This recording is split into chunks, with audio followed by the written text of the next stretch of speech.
Bonjour et bienvenue dans ce 62e épisode de DevApps, podcast consacré à l'actualité, au développement et à l'architecture des technologies.net. Nous enregistrons cet épisode aujourd'hui, nous sommes le 5 décembre 2019. Je suis Denis Voituron et je suis accompagné de Christophe Peugnet et de Richard Clark. Bonjour messieurs, comment allez-vous?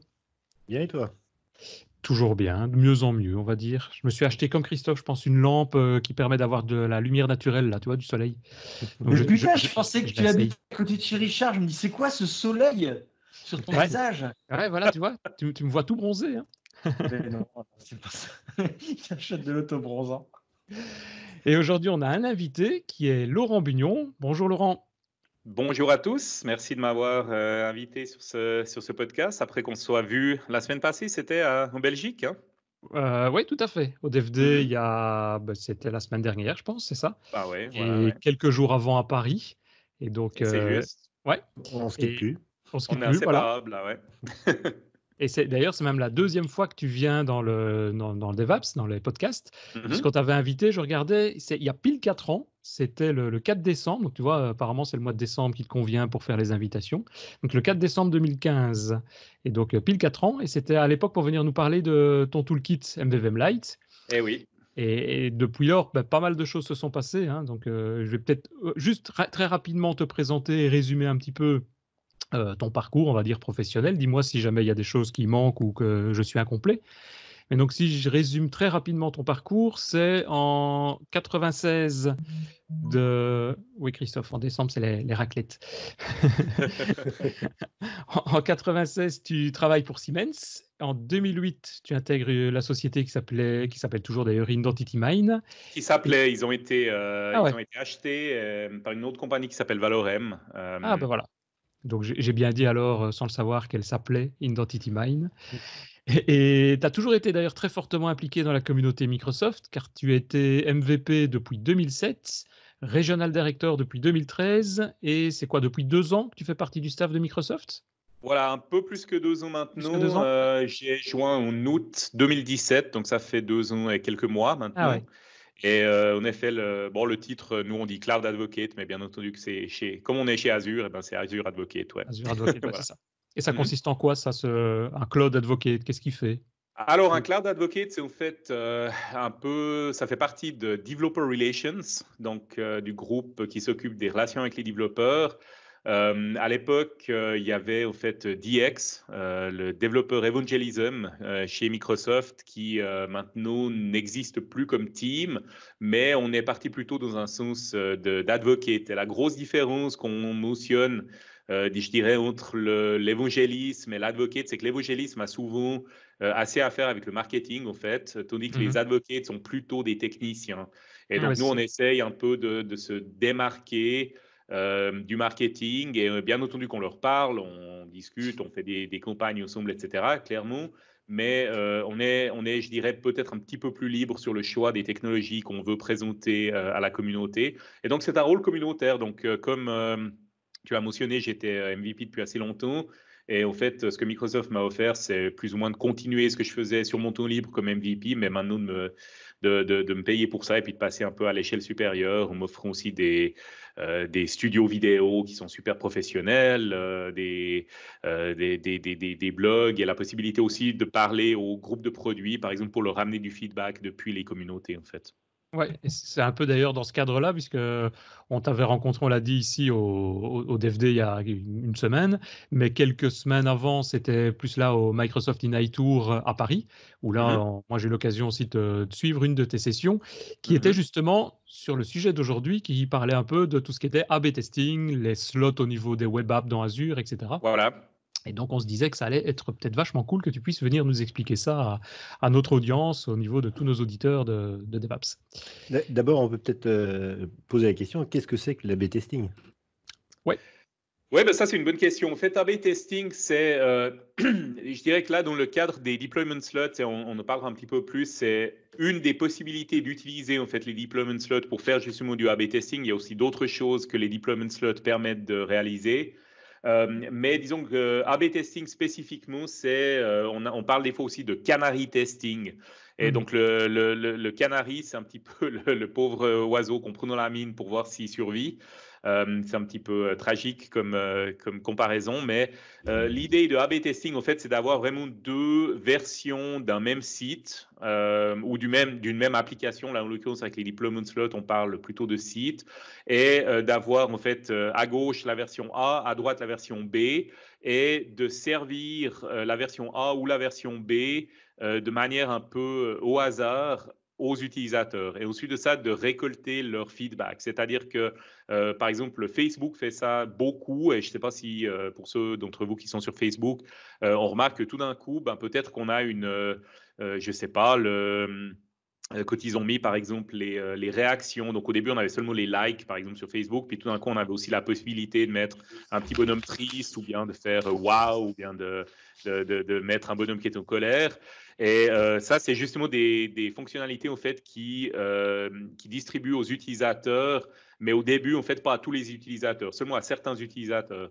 Et en fait, il y a différentes manières de faire ça, c'est-à-dire que tout d'un coup, on peut dire, tiens, je vais faire du A/B testing, par exemple, seulement aux nazis, c'est-à-dire que tous les utilisateurs nazis vont voir la nouvelle fonctionnalité, mais pas les utilisateurs en Europe, comme exemple, etc. En fait, je vois Christophe qui dit « Hello, hello ».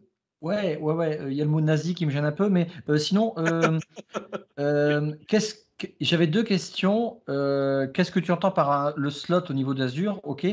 Et après, plutôt une remarque, c'est moi, je connaissais l'A/B testing, c'était avec Google AdWords. C'est-à-dire que en fait, quand tu testes une publicité, c'est un peu le même principe que le site.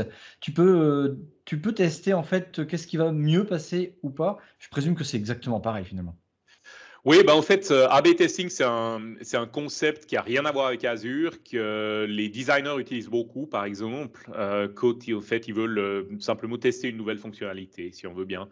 Et même nous, par exemple, sur Azure, pour revenir sur Azure, sans même parler des deployment slots ou quoi que ce soit, on a aussi des fonctionnalités dans le portail, par exemple, qui tout d'un coup viennent.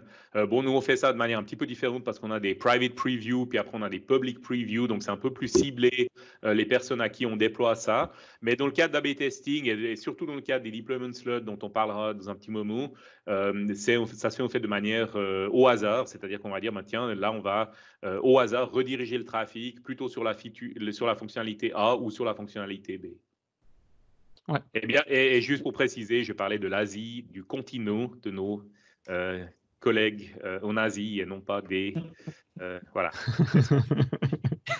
Alors, parce qu'apparemment, il faut tout préciser dans ce podcast. Donc.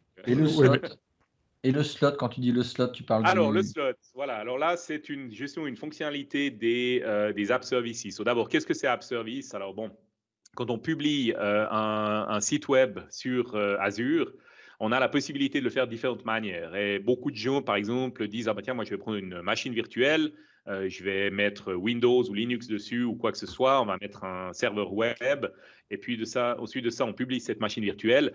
Et là, c'est une fonctionnalité qui est, disons, je dirais, qui permet d'aller dans le cloud très rapidement, je commence à parler en anglais, très rapidement, mais qui a en fait des problèmes parce qu'en fait, on va utiliser une machine virtuelle sans forcément l'utiliser à sa pleine capacité. Donc, c'est un petit peu bête. En fait, on va payer pour des choses qu'on n'utilise pas. Et l'autre catégorie de services qu'on a, c'est ce qu'on appelle Platform as a Service, PaaS, qui sont en fait des services qui sont dédiés à certaines fonctionnalités. Et en particulier, ici, on a justement des serveurs web qu'on peut créer et qu'on peut déployer avec une application. Et donc, au lieu de devoir, nous, utilisateurs et développeurs, de devoir maintenir toute une machine virtuelle avec l'operating system, donc avec Windows ou Linux, qu'il faut patcher, et puis qu'il faut mettre à jour, et puis tout ça, avec tout le reste, les problèmes de réseau et tout ça, en fait, tout ça, c'est pris en compte par Azure, et nous, comme développeurs, on s'occupe que du serveur web. Donc ça, c'est l'App Service, si on veut bien. C'est ce qu'on appelle App Service chez nous, chez Azure. Maintenant, dans l'App Service, il y a des fonctionnalités. C'est justement un des gros avantages d'utiliser un App Service. Il y a plein de choses. Par exemple, si tout d'un coup, il y a beaucoup de demandes, on peut faire un scale-up, donc répondre à la demande de manière rapide, etc. Et entre autres, une des fonctionnalités qu'on a qui fait partie d'App Service, c'est justement ce qu'on appelle les deployment slots. Donc, c'est la possibilité de créer une copie de l'application, de l'environnement, si on veut bien, pas de l'application, mais de l'environnement dans lequel l'application tourne. Et cette copie va tourner dans le même process que l'application principale. Et donc, c'est une copie qui est aussi proche que possible de l'original, si on veut bien. Et la raison pour laquelle on fait ça, pourquoi est-ce qu'on veut avoir cette copie, c'est qu'on a tous eu le problème. On teste sur notre machine et ça marche super bien, et puis on déploie et on va en production et tout d'un coup ça marche plus. Et la raison pour laquelle ça marche plus, c'est parce qu'il y a des différences entre l'environnement de production et l'environnement de développement sur notre machine. Et en créant en fait un deployment slot et en publiant l'application dans un deployment slot, avant d'aller en production, si on veut bien, on a justement cet environnement qui est très très proche de la production au niveau des fonctionnalités, mais qui n'est quand même pas la production. Donc on est quand même encore dans un domaine protégé où seulement certaines personnes ont accès, par exemple pour faire des tests. Et donc, une chose qu'on peut... Vas-y. Non, je veux dire, ce que tu fais, donc, si je comprends bien, c'est que tu fais une copie, donc c'est à un moment donné. À un moment donné, tu vas copier l'état, enfin le contenu de ton application, ton site web, pour en avoir une copie identique, un clone. Et après, tu sais les faire évoluer simultané ou Voilà. bien ils évoluent indépendamment l'un de l'autre? Absolument. Donc, tu fais en fait une copie de l'environnement, c'est-à-dire que tu vas copier, par exemple, si tu as un serveur web qui tourne, disons, avec ASP.NET Core, et puis, je ne sais pas, sous Linux, par exemple, avec un certain nombre de configurations, un certain nombre de settings, eh bien, tu fais une copie de ça. Et ensuite de ça, sur cette copie, après, tu peux déployer une nouvelle version de ton application. Par exemple, si tu as fixé un bug ou si tu as implémenté une nouvelle fonctionnalité. Mais donc, c'est une copie, comme tu l'as bien dit, c'est-à-dire qu'après, une fois que tu as fait la copie, tu peux aller changer la configuration si tu veux. Un exemple qu'on fait assez régulièrement, c'est qu'on va aller se connecter à une autre banque de données, par exemple, une banque de données qui a peut-être des données de test et pas des données de production. Et ça te permet au fait d'aller tester est-ce que j'ai bien fixé le bug, est-ce que j'ai pas ajouté des bugs nouveaux, est-ce que j'ai implémenté la fonctionnalité de manière satisfaisante, etc., etc. Mais sans du tout toucher la production. C'est une sorte de branche comme Git, quoi. Ben ouais, en gros, si tu veux bien, sauf que sous Git, tu fais une branche, c'est-à-dire que tu fais une copie de ton code. Mais là, sauf que là, on déploie ça en production et puis on a une copie de la production qui tourne dans le même process, comme j'ai dit. Et donc, dans les settings, on peut choisir telle la base initiale, une base de données initiale ou une autre. Ou comme une on autre. fait en test ou en prod. Complètement. Donc, c'est-à-dire que tu peux ajouter des settings, tu peux modifier des settings. C'est une copie de l'original, mais qu'après, tu peux modifier. Donc, ça, c'est un slot, si on veut bien. C'est un deployment slot. Et je dirais que l'utilisation principale des slots, c'est pour publier justement une nouvelle version de l'application, la tester. Et ensuite de ça, on a la possibilité de faire ce qu'on appelle un swap, c'est-à-dire de changer la production avec le slot où on a publié l'application, qu'on appelle parfois staging, testing ou quoi que ce soit en fait. Et donc, au fait, ce qui se passe, c'est que la production devient staging, le staging devient production. Ça veut dire que maintenant, le trafic, au lieu d'être dirigé sur le slot A, va être dirigé sur le slot B, tout le trafic. Et les utilisateurs, maintenant, voient la nouvelle fonctionnalité. Donc, ils sont très contents.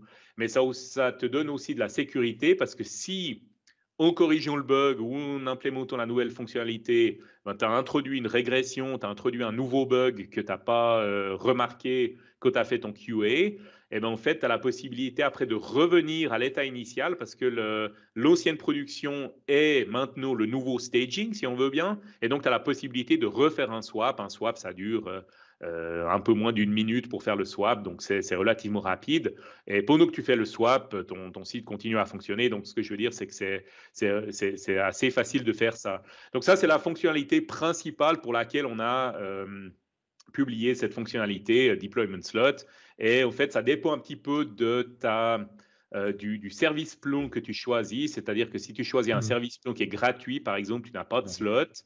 Par contre, si tu prends un service plan où tu vas payer quelque chose par mois, eh ben, tu as un slot ou 3 slots ou enfin plus de slots, etc., qui sont inclus. Donc ça dépend un petit peu de ce que tu choisis comme tier, comme on dit. Donc ça, c'est si on veut bien la fonctionnalité principale. Mais maintenant, ça n'explique pas encore le A/B testing. Alors le A/B testing, c'est une fonctionnalité. Je te reprends, je t'interromps juste 2 secondes, juste pour résumer un petit peu ici. Donc si je comprends bien, au niveau des slots, je pense que nous, on l'utilise d'ailleurs chez certains clients. On l'utilise principalement, nous, pour 2 aspects. Effectivement, l'aspect garantie, ou comme tu dis, où quand tu mets en production, bah, tu peux revenir en cas de problème en disant, tiens, je reviens sur l'ancienne production. Mais ça permet, nous, c'est comme ça surtout qu'on l'a mis en place, c'est pour ne pas avoir de coupure du tout dans la mise en production d'un site.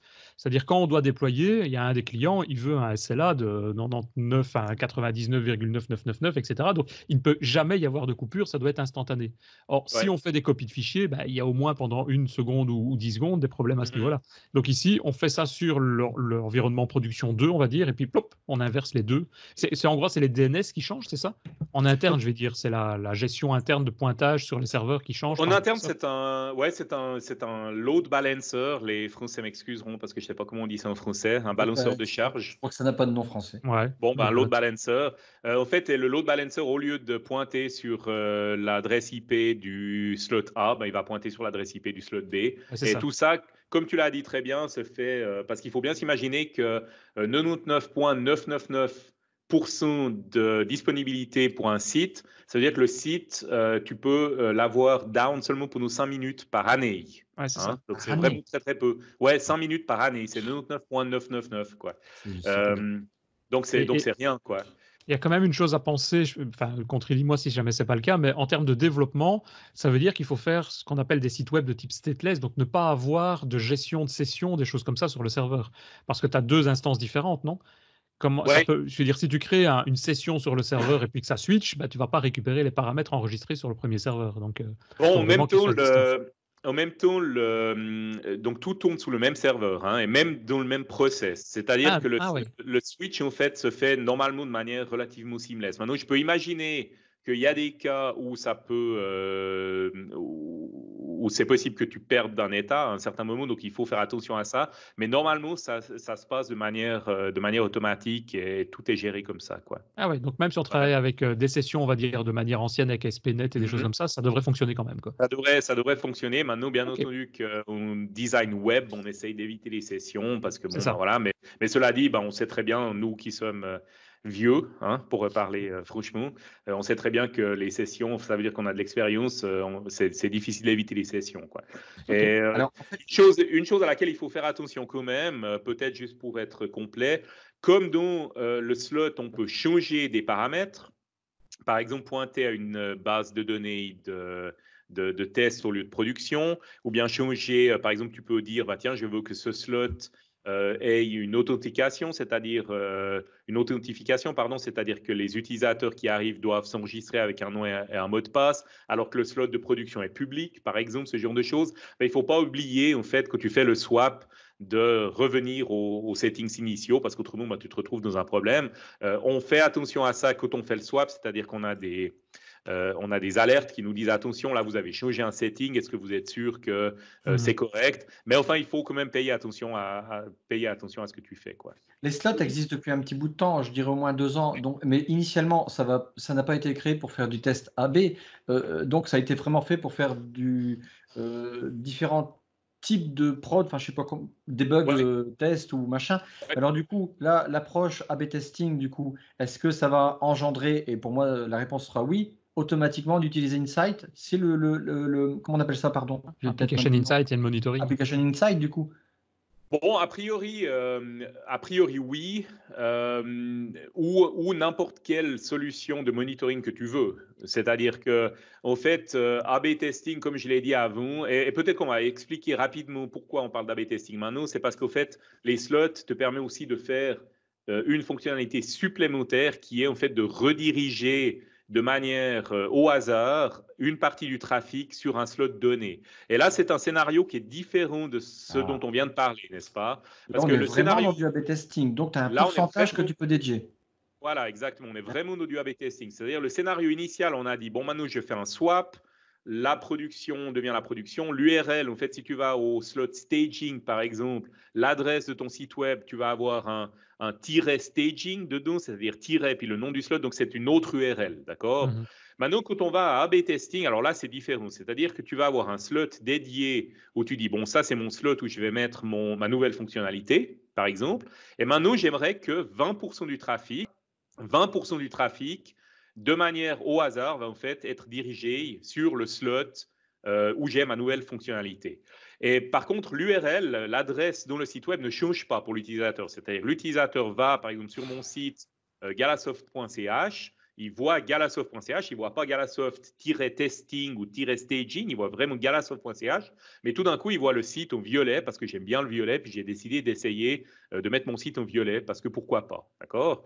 Donc ça, c'est vraiment la fonctionnalité A/B testing qu'on a. C'est une fonctionnalité, je dirais, qui est assez chouette parce que c'est vraiment très facile à mettre en place. C'est-à-dire qu'on va simplement dire maintenant je veux 20% du trafic qui va là-bas. Donc au niveau de la configuration, c'est super facile. Par contre, ça veut aussi dire qu'on a assez peu de moyens d'influencer. Par exemple, je n'ai pas de moyen de dire tiens, si j'ai quelqu'un qui vient du nord de la France, je veux qu'il aille sur la nouvelle fonctionnalité. Puis si j'ai quelqu'un qui vient de Belgique et de Suisse qui va sur l'ancienne fonctionnalité, parce que je veux avoir l'opinion des Lillois sur la couleur violette, par exemple. Donc ça, ce n'est pas une chose qu'on peut faire ici. C'est une fonctionnalité qui est vraiment très simple, mais qui est facile à utiliser et qui permet rapidement en fait, de voir ce qu'on fait. Alors après, si tu couples ça, comme tu l'as très bien dit, Tos, avec du monitoring, donc avec Application Insight qui fait partie directement d'App Service ou n'importe quoi d'autre, en fait, tu as la possibilité de voir, par exemple, tiens, la page que j'ai changée, tout d'un coup, dans l'ancien site, les gens passaient seulement 20 secondes en moyenne sur cette page, et dans le nouveau site, ils passent 50 secondes. Et c'est super, ça veut dire que j'ai attiré, en fait, l'attention des gens de manière assez conséquente, puisqu'on a doublé le temps, ou plus que doublé le temps, en fait, qui passe sur la page. Donc, c'est vrai qu'après, on va coupler ça. Et ça, c'est des techniques que les designers, typiquement, connaissent très bien. Donc, quand on a des designers, que ce soit web designer ou application designer ou quoi que ce soit, ils font régulièrement du A/B testing avec du monitoring pour voir ce qui se passe au niveau du site, en fait. On parlait tout à l'heure de pourcentage. Pardon, Denis. Non, vas-y. On parlait de pourcentage du coup d'affectation au niveau A/B testing. Alors, ce pourcentage-là, comment il fonctionne? Est-ce qu'on pourrait du coup, non pas faire un test sur du hasard, mais tu l'as dit que les gens de Lille. Moi, je pourrais dire, tiens, j'ai 4 clients. 4 clients, eux, ils ont une bêta. Voilà, je leur fous je l'utilise en tant que bêta.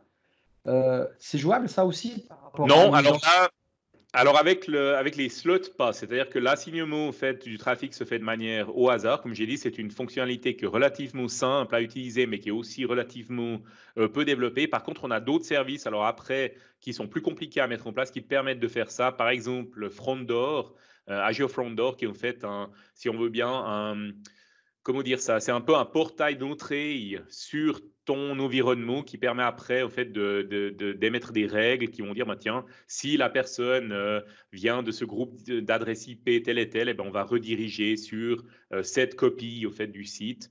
Donc là, c'est des fonctionnalités qui sont plus complexes à mettre en jeu. Les slots, A/B testing dans les slots, ça ne permet pas de faire ça. Mais par contre, c'est très facile justement à mettre en place. Par contre, alors après, ce que tu peux faire, c'est si tu as une bonne application de monitoring, par exemple Insight, justement, tu peux quand même gagner des informations à ce niveau-là. Une chose que tu peux faire, par contre, dans le slot, c'est que tu peux mettre en place une authentification. Donc, c'est-à-dire que tu peux dire, tiens, par exemple, dans ce slot-là, les personnes doivent entrer un nom d'utilisateur et de mot de passe s'ils veulent se connecter. Mais c'est une utilisation qui est un petit peu différente à ce que tu présentais, en fait. Après, si tu veux tester des nouvelles fonctionnalités sur un panel bien particulier, tu peux créer un slot qui a une URL qui est bien spécifique et leur communiquer dans ces cas-là. Voilà, à ce moment-là, c'est plus prêt A/B testing si on veut bien, mais tu vas vraiment leur dire maintenant vous allez là-bas et vous voyez en fait la nouvelle version du site avec l'adresse je sais pas, UBS si on parle de l'UBS en l'occurrence ou des autres clients, quoi. Ouais, c'est vrai qu'A/B testing, c'est vrai qu'on ne s'imagine pas, quand on regarde un petit peu, je veux dire, la littérature là-dessus, on ne s'imagine pas à quel point c'est utilisé. Tous les grands sites, on parle des différents, mais il y a Amazon par exemple pour tout son portail de vente, etc. Sur ce que nous on appellerait des bêtises, la couleur du bouton pour pouvoir acheter, elle n'a pas été choisie au hasard, quoi. Le positionnement, est-ce que c'est à droite, à gauche? Et donc, effectivement, on te crée un site avec un bouton bleu, un bouton rouge, et on va dire, tiens, choisissez, ils font ça pendant une semaine, ils regardent les conséquences, et puis on va te mettre le bouton rouge avec un bouton jaune, et apparemment, c'est le bouton jaune qui est ressorti pour Amazon. Moi, je trouve ça il y a bien de tests, plein de tests comme ça. Moi, j'ai fait dans ma vie précédente, quand j'étais encore chez Identity Mind, justement, on travaillait beaucoup avec designers, par exemple. quand on avait des nouvelles fonctionnalités, on allait les tester en laboratoire, c'est-à-dire qu'on avait des gens qui venaient, on leur montrait la nouvelle fonctionnalité, on leur demandait. Donc, c'est aussi une autre façon de tester les nouvelles fonctionnalités, mais bien entendu que c'est très, je veux dire, ça demande beaucoup d'efforts parce qu'il faut bloquer du monde, il faut inviter du monde pour venir.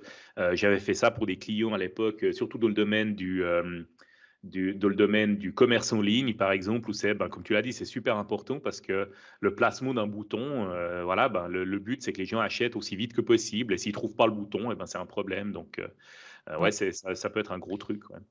Alors, j'ai encore une question, mais plus par rapport au slot. Quand tu définis ton application et tu crées 2 slots, par exemple, on va dire production 1, production 2, ou bien production et acceptance, le site juste avant. Comme tu as une fonction de swap, quand tu déploies de manière automatisée via Azure DevOps, par exemple, tu veux toujours déployer en acceptance et puis swapper les deux pour se retrouver l'acceptance qui va passer en production, par exemple. Correct. Mais ça veut dire que la fois suivante, tu dois développer sur le site qui s'intitule production 2, ou bien tu pointes toujours sur le même nom?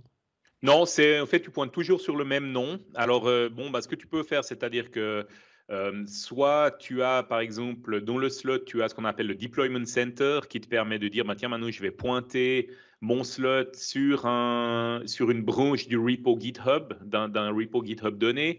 Comme ça, quand tu pousses sur cette branche, automatiquement, ça va faire un build et puis ça va déployer. Mais en fait, le staging reste toujours staging. Donc, le swap se passe de manière transparente à ce niveau-là. C'est-à-dire que quand je dis le production devient staging, c'est vrai, mais le nom reste staging, en fait. C'est donc ça ne change pas. C'est en gros ce qui est en dessous. Je veux dire, si tu as l'adresse, l'URL pour y accéder, c'est vraiment tout ce qui est fichier, disque dur, etc. Enfin, toute l'information qui se trouve en dessous, elle est inversée, elle est swappée. Ouais. Mais par contre, les accès restent toujours par rapport aux mêmes accès. Les accès, le nom reste toujours la même chose. Et d'ailleurs, ça peut être un petit peu, on mettra des captures d'écran comme je l'ai mentionné. Il faut faire bien attention parce que ça peut être des fois un petit peu difficile de se rendre compte. Comme c'est une copie conforme du slot production, si on veut bien, il faut faire bien attention, toujours regarder en haut où c'est marqué, est-ce qu'on est dans la production ou est-ce qu'on est au staging, en fait. Si tu vas aller changer une configuration ou quelque chose, faire bien attention où tu te trouves. Donc ça, il faut quand même faire attention à ce que tu fais, clairement. Mais ça offre en fait une assurance supplémentaire. C'est vrai que moi, ça m'est arrivé aussi de publier un changement sur mon site et puis tout d'un coup de me rendre compte que, oh non, j'ai cassé quelque chose d'autre qui était encore plus important. Et puis tout d'un coup, on a, je sais pas, dans un site de commerce en ligne, le shopping cart qui marche plus, ça c'est vraiment un gros problème. Et donc peut-être qu'on a fixé la couleur du bouton, mais tout d'un coup on peut plus aller acheter en ligne et ça c'est un gros problème. Donc il faut vite revenir à l'ancienne version. Ok. C'est une fonctionnalité qui existe globalement que pour les app services. Enfin, pour les sites Alors web. oui et non, c'est-à-dire que ça existe pour les app services qui permettent de déployer donc des sites web comme ça, mais comme on a aussi par exemple les fonctions serverless qui sous en fait les couvertures utilisent app service sans qu'on s'en rende compte parce que c'est serverless, donc etc. Mais on a aussi la possibilité d'avoir des slots pour des fonctions. Donc typiquement si tu as des sites web, si tu as des web API, donc des services qui tournent, etc., ou des fonctions serverless, tu peux utiliser les deployment slots pour utiliser ces fonctionnalités. Ouais, c'est ça. OK. Si c'est une base de données, là, il faut faire une copie manuellement, on va dire, de la base de données, de la synchroniser, etc. Alors, le slot, donc typiquement, c'est uniquement pour le serveur web. C'est-à-dire que nous, chez Azure, ce qu'on fait en général, c'est que la banque de données après tourne comme un autre service. Ça peut être Cosmos DB, ça peut être Azure SQL, ça peut être PostgreSQL, MySQL, etc. Enfin, on a plein d'offres de banques de données qui tournent en fait comme un service à part. Et là, ils ne sont pas du tout concernés par les slots. Le slot ne concerne que l'application qui va se connecter. Par contre, ce que tu as la possibilité de faire, si tu as justement une base de données Postgres, par exemple, de faire une copie qui devient, ou pas forcément une copie, mais en fait une autre banque de données où tu as des données de test et de pointer ton slot de test sur cette banque de données de test pour faire des tests. J'ai dit le mot test 3 fois, voilà, pour qu'on comprenne bien. OK. Je pense qu'on a déjà parcouru pas mal de choses là-dessus. Vous avez d'autres points, d'autres détails ou d'autres choses à regarder, Christophe, Richard? Hop, j'avais coupé mon micro. Ce qu'il faut bien comprendre, c'est que ce qui est important, c'est que l'A/B testing, il faut le coupler avec quelque chose qui va analyser ce qui se passe derrière, quoi. Ouais. Donc, j'allais dire, le A/B testing n'est que la partie A et il y a la partie B qui manque. Et c'est vrai que là, je suis en train depuis quelques jours, là, je suis en train de tester Microsoft Insight. Et c'est vrai que c'est Application Insight, ouais. Application Insight, c'est assez impressionnant ce qu'on arrive à ressortir avec cette application. Ouais, d'ailleurs, Application Insight, donc les deployment slots là font partie. Donc, Denis, tu as mentionné qu'on était à Paris là dernièrement, et donc on fait maintenant un cycle de conférences qui s'appelle Microsoft Ignite the Tour, où on montre plein de sessions, etc. Et donc les deployment slots, au fait, faisaient partie d'une session de 45 minutes où on montre plein de choses, y compris justement le monitoring. Et Application Insight, c'est assez impressionnant parce qu'en fait, tu vas aller faire du monitoring pas seulement au niveau de ton application, c'est-à-dire savoir par exemple combien de temps les personnes passent sur une page donnée, est-ce qu'on a des crashs, etc. Mais vraiment tout, on fait tout ce qui compose ton application. Donc ça peut être, tiens, l'accès à ma base de données a duré 50 secondes alors que normalement il devrait durer 30 millisecondes. Qu'est-ce qui se passe? J'ai un problème à ce niveau-là. L'accès à, je sais pas, à ma banque de données n'a pas marché parce que peut-être que tout d'un coup j'ai une erreur dans la connection string ou je sais pas. Donc ça te permet vraiment d'engranger des données comme ça sur plein de choses. Et c'est vrai que c'est super utile. Et en plus de ça, ça fait partie vraiment d'application service. Donc je veux dire, c'est vraiment super facile à enclencher ça et ensuite de ça, aller regarder plein d'informations sur ce qui se passe dans l'application. Ouais. Et c'est de plus en plus complet aussi. J'en discutais justement, je crois que c'était hier avec un collègue. On parlait d'Application Insight et de ce qu'on en faisait. C'est un point tel maintenant que nous, dans les nouvelles applications, on ne met même plus de système de traces, de logs locaux avec des DB ou avec des fichiers. C'est directement dans Application Insight parce qu'il y a le suivi pour voir un peu l'état, est-ce qu'il y a eu des exceptions, des erreurs, machin et tout. Mais il y a aussi le log monitor, donc avec un log analytics, donc une sorte de langage entre guillemets à la SQL, on va dire, mais un peu plus avancé aussi. Mais ça permet de tout retrouver, mais en un quart de seconde, quoi. C'est immédiat, c'est superbe et on retrouve toute l'information dont on a besoin. Et même jusqu'à débugger, ça, c'est effectivement une autre session dont tu avais parlé, débugger, obtenir des informations directement sur l'environnement de production quand il y a un crash pour pouvoir après les récupérer et pouvoir les utiliser en local, des styles IntelliTrace, quoi, pour ceux qui ont déjà utilisé ça dans Visual Studio.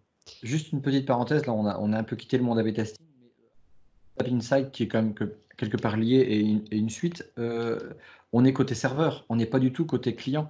Si, tu peux donc tout à fait mettre des traces, par exemple côté client en fait. Et en fait, ces traces ensuite de ça arrivent aussi dans Application Insight. Donc vraiment, tu peux, par exemple, il y a un SDK pour JavaScript, il y a un SDK pour .NET qu'on peut utiliser dans des applications Xamarin, etc. Il y a des SDK pour Java également, etc. Donc il y a vraiment la possibilité au fait d'instrumenter ton client et ton serveur. Et tout est vraiment couplé. C'est-à-dire qu'une des choses que vraiment je préfère dans Application Insight, c'est comme toutes les données sont dans une seule source, ça te permet vraiment de suivre ta requête depuis le moment où elle quitte le client jusqu'au web server, jusqu'à, je sais pas, au load balancer qui va ensuite aller sur une copie de la banque de données qui se trouve à Singapour. Je mets un exemple comme ça. Et puis qui ensuite de ça revient. Et ça te permet vraiment de voir, par exemple, la performance de chaque appel. Donc, c'est super évolué. Et je pense que vous avez des show notes sur le podcast. On mettra peut-être les liens vers les sessions qui parlent de ça. Parce que les sessions ont été enregistrées quand on était à Orlando à Ignite. Et ça permet aux gens qui ont 45 minutes, peut-être pendant leur pause midi, puis qui veulent entendre mon accent suisse qui parle anglais, de regarder ça et puis de s'informer sur ça. En fait, c'est vraiment très puissant, quoi. Ouais, non, tout à fait. Ouais. Et Application Insight, je crois, on avait vu, c'est gratuit jusqu'à 5 gigas de log par mois. C'est ça, hein?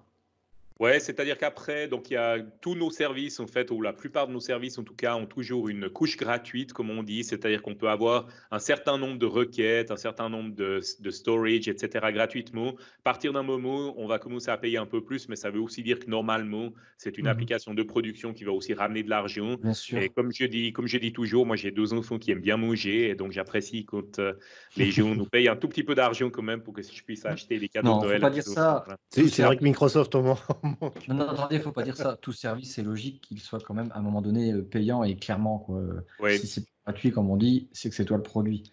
Et c'est pas encore si cher que ça, hein, quand tu regardes tous ces services qui ont plus Application Insight, on parle pas de dizaines d'euros, quoi. On parle de quelques euros par mois, vraiment pour des vraies applications complètes qui sont en production, quoi. Ça dépend de la taille, évidemment. Une grosse partie de ce que tu payes, c'est du stockage, et le stockage dans Azure est extrêmement bon marché. Là, on parle vraiment de centimes par mois pour le stockage, et le reste, c'est du trafic, c'est des choses comme ça, où là, c'est vrai qu'on paye un peu, mais non, mais c'est tout à fait raisonnable. Et c'est vrai, toi, tu as raison.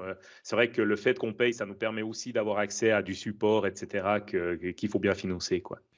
Et ça tourne de mieux en mieux, et c'est de plus en plus clair, le portail Azure. Je dis clair parce qu'il a évolué en simplicité, et effectivement, Azure, on peut... je ne suis pas le grand spécialiste, mais mes petites approches font que les trucs gratuits sont super bien faits, et tu n'as rien à faire après pour dire « Ok, maintenant, je deviens un pro », entre guillemets, et les trucs de test sont vraiment, vraiment chouettes, quoi. Je suis content d'entendre ça. Le portail, on a vraiment des équipes qui passent beaucoup de temps sur le portail, et nous qui avons accès au private preview, justement, qui est une autre façon de publier des nouvelles fonctionnalités, justement. Donc, il les publie en private preview d'abord. C'est vrai qu'on voit les évolutions du portail, c'est assez énorme, quoi. Il passe vraiment beaucoup de temps sur ces choses-là. Ouais. Ok. Je pense que là, on arrive vraiment au bout de cet épisode. Je ne sais pas s'il y avait d'autres commentaires, d'autres marques. Peut-être que Laurent, tu voulais donner avant de se quitter.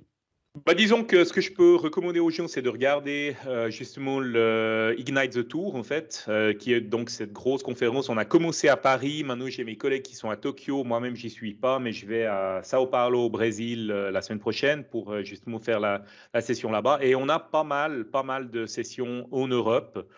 Du fait que les sessions sont en anglais pour vraiment la grande majorité des sessions, ça veut dire que s'il y a des gens qui veulent venir, même à Berlin par exemple, parce qu'ils sont plus près de Berlin, ou à Zurich, parce qu'on aura une date à Zurich au mois de mars, si je me rappelle bien. Donc, on a beaucoup de sessions en Europe, en fait, et donc ça vaut la peine de venir participer à cet événement. C'est 2 jours gratuits où on montre vraiment plein de choses, et aussi la possibilité, en fait, de se connecter avec des gens de Microsoft et des partenaires, des MVP, plein de gens de partenaires qui viennent à cet événement. Donc, voilà, j'espère que les gens viennent. À Paris, c'est vrai que c'est fait. Donc, pour les gens de langue plus française, peut-être qu'ils ont déjà participé. Mais en tout cas, on se réjouit de voir les gens très nombreux à Ignite the Tour. Ouais. Non, c'est vrai, c'est quelque chose. Je sais que ça fait partie de ton boulot de voyager pour faire des sessions, etc. Mais je comprends jamais comment tu arrives à faire autant de dates, autant de sessions. Enfin, tu es en permanence sur la route, c'est incroyable. En fait, c'est parce que j'ai des slots. Donc, j'ai mon slot de production que tu vois maintenant, mais j'ai un Laurent qui est dans la cuisine en train de faire à manger. C'est mon slot de cuisine, ça s'appelle. Voilà, c'est comme ça. Vous swappez de temps en temps? Des fois, ouais, parce qu'autrement, c'est pas drôle. C'est mon rêve ça fait d'avoir pas trop mal. Je rêve d'avoir un slot. Ça serait cool, plusieurs, ouais. Moi, ce qui me fait peur, c'est au moment du swap. Je me dis que ça doit quand même faire mal à un moment, non? Ça dépend par où ça passe. Ça se passe très bien, là, pas de problème. Ok, merci beaucoup. Peut-être juste avant vraiment de se quitter, peut-être un moyen, si on veut te contacter, Laurent, le plus simple, c'est quoi? Un Twitter? Le plus simple, c'est Twitter, ouais, c'est Lbugnon, L-B-U-G-N-I-O-N. Et en fait, c'est aussi mon nom chez Microsoft. Donc, si vous voulez m'envoyer un email, @microsoft.com, de nouveau Lbugnon. Mais disons que c'est vrai que le plus simple, c'est sur Twitter. Et si les gens ne veulent pas forcément être en public sur Twitter avec des questions qui sont un peu privées, ils peuvent toujours me poser une question sur mes messages privés, parce que les messages privés sont ouverts à tout le monde, en fait. Donc, tout le monde peut m'envoyer un message privé. Et maintenant, Dieu sait ce que je vais recevoir comme message, mon Dieu. Ça va, on mettra ça aussi en note de l'émission, de toute façon. Très volontiers. Sinon, si vous n'avez pas retenu tout ça, vous allez sur devaps.ms et vous obtiendrez toutes ces infos aussi. Très bien. Maintenant, si vous appréciez le podcast, comme beaucoup d'entre vous, d'après ce que j'entends, venez peut-être nous soutenir. On a depuis peu aussi ouvert un compte qui est tipeee.com/devaps. C'est déjà ce qu'on fait dernièrement Stéphane, Damien, Frédéric, Adrien, Michael. Donc vous êtes de plus en plus nombreux, c'est toujours cool. Ou bien simplement un commentaire en bas de la page du podcast ou de la vidéo YouTube. Ça nous fait toujours très très plaisir en tout cas. Et si ce sont des questions, on essaye d'y répondre ou de transférer à la personne qui permet d'avoir la meilleure réponse possible. Voilà, je vous remercie en tout cas pour cet agréable moment à tous les trois. Et on se retrouve pour, à mon avis, l'année prochaine, dans un mois, pour un nouvel épisode de DevApps. À bientôt. Salut. Et joyeuses fêtes de fin d'année. Merci de m'avoir invité. Bye bye. Merci à toi. Joyeux Noël. Et bonne année. Voilà. Trop tard. Ah.